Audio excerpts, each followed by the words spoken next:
Hello. I bet you can tell from my Christmas necklaces that I'm going to tell you a Christmas story. Well, you would be right.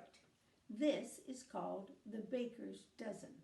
Now, a couple of things you need to know for this story. First of all, what is a baker's dozen? You'll find that out at the end of the story. And second, you need to know that Santa Claus arrives in different countries and people have different ideas about what Santa Claus looks like. We have one idea.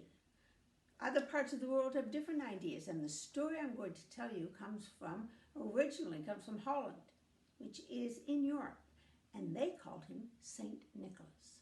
So this is the story of how Saint Nicholas helped make the idea of what a baker's dozen is.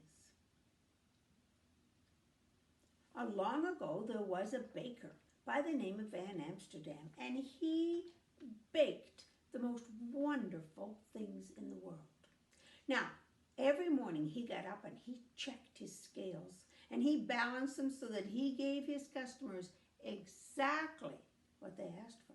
No more and no less. He always gave them exactly what they wanted. Now, his shop was always busy because he was honest and he was known for his excellent baking skills. Well, on the day before St. Nicholas Day, which is December the 6th, his shop was always the busiest possible because everybody was coming to get his St. Nicholas cookies. And this is what they looked like.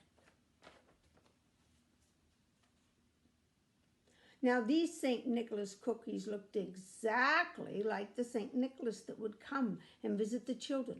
Oh, that St. Nicholas, he wore a tall hat and a long red bishop's cloak, and he always carried his staff with him. And so here is a picture of the St. Nicholas cookies that look exactly like the Santa Claus or the St. Nicholas that the people in Europe wait for. So, people were almost ready to come into his shop. And as he opened the door, the first person to come in was an old woman wrapped up in a black shawl. She came up to him and she said, "I'll have a dozen of your St. Nicholas cookies." Well, Van Amsterdam took out the tray. He began to count out the cookies and he got to 12. He started to wrap them up when she reached over. She stopped him. And she said, "I'll have one more of your cookies."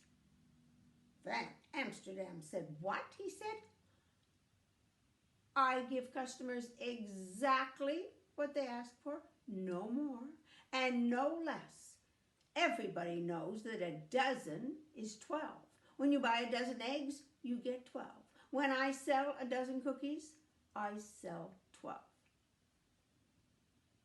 The old woman looked at him and she said, "But I want one more." Well, Van Amsterdam drew himself up to his height. He didn't take any of this nonsense and he said, "Madam, everyone knows a dozen is 12.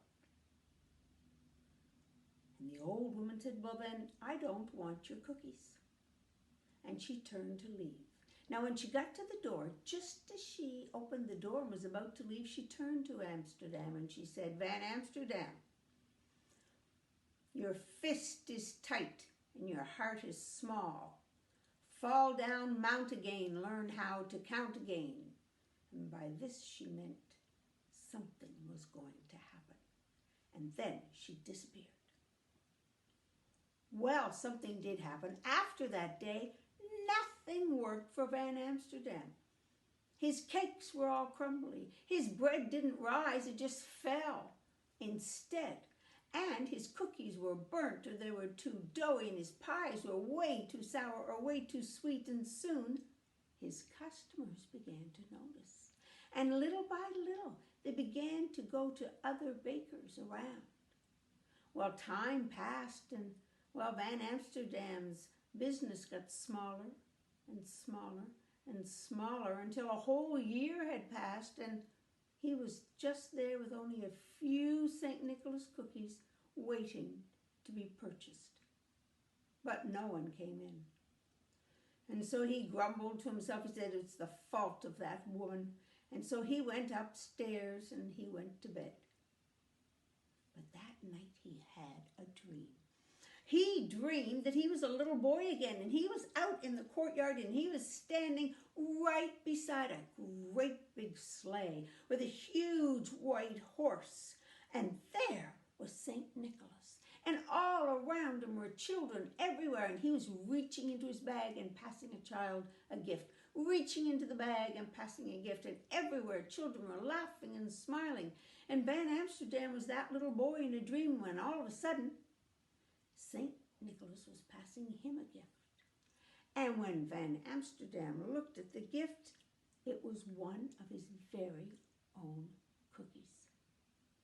Well, when he looked up to thank St. Nicholas, instead of looking into St. Nicholas's face, he was looking into the face of the old woman.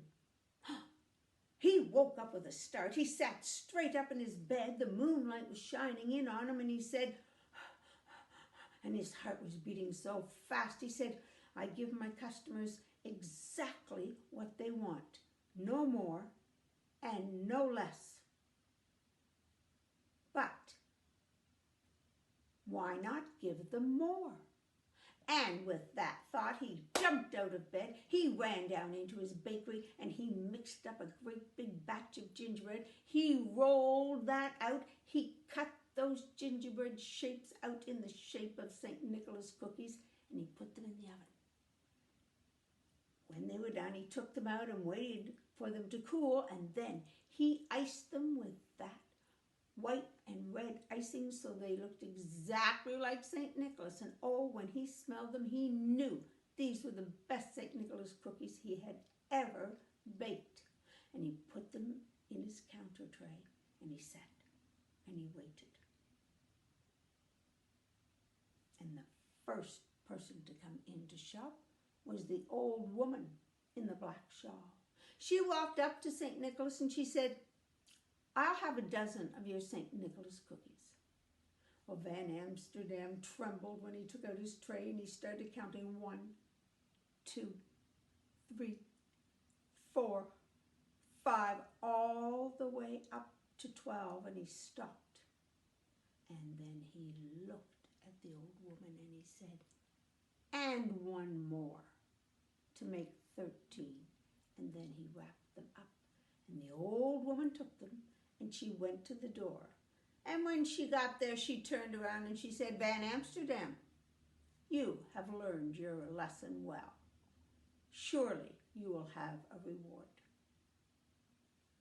Well, after that, things began to improve for Van Amsterdam. People began to smell that delicious aroma from his bakery again. And they began to go back and start to purchase things. And when they learned that he was giving 13 to the dozen from now on, people flocked there. He decided that every dozen someone asked for, he would give 13 and not the traditional 12. Well, other bakers heard about this and they began to give 13 when someone asked for a dozen. And that practice spread from place to place to place all around the world. And do you know that there are places that still will give you 13 if you ask for a baker's dozen? And Van Amsterdam, he continued to bake and became very comfortable and happy and content with the way he was living. And I am sure that somewhere, if you ever get a chance, think of Van Amsterdam and ask a baker for a baker's dozen. I hope you enjoyed that story, and you might want to look up what are the different pictures of Santa Claus or St. Nicholas that you can find. Bye-bye.